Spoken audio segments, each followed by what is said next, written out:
அக்கா இது ஒரு நிமிஷம் வளைச்சு பாருங்களேன். ஏன்டி பாப்பா?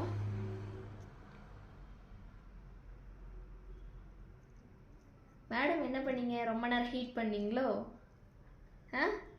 ஹீட் பண்ணியா? திருப்பி திருப்பி ஹீட் பண்ணியா? ஆமாங்க்கா. அப்படி பண்ணக்கூடாது. ஹாய்ங்க, எல்லாம் எப்படி இருக்கீங்க?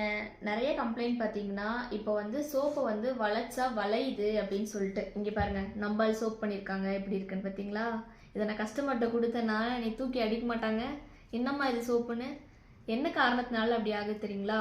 நம்ம சோப்பை வந்து இதை மெல்ட் அண்ட் போர் சோப் பார்த்தீங்கன்னா ஒரு குறிப்பிட்ட பொருள் போட்டு பண்ணியிருப்பாங்க. அது ஆல்ரெடியே வந்து ஹீட் பண்ணி தான் நமக்கு அந்த மோல்டில் போர் பண்ணியிருப்பாங்க. நம்ம என்ன பண்ணுறோம், திருப்பி நம்ம ஒரு மெல்ட் பண்ணி நம்மளோட மோல்டில் போடுறோமா. அப்போ நம்ம வந்து ஓவர் ஹீட் பண்ண என்ன ஆகுதுன்னா அதோட நல்ல பவர் எல்லாமே எவாப்ரேட் ஆகிடுது. அப்படி ஆகும்போது நமக்கு இந்த மாதிரி ப்ராப்ளம்ஸ் எல்லாமே வருது. அப்புறம் இந்த சோப்பு கொலன்ட்டு இருக்குது, இந்த ரப்பர் மாதிரி இருக்குது, இந்த இப்படி வடையிறது, இந்த மாதிரி நிறைய பிரச்சனை வரும். முடிஞ்ச அளவு மெல்ட் அண்ட் போர் சோப்பை வந்து ரொம்ப கொதிக்க வைக்காதீங்க. அது வந்து மெல்ட் ஆனோடனே நீங்கள் மோல்டில் போர் பண்ணிடுங்க.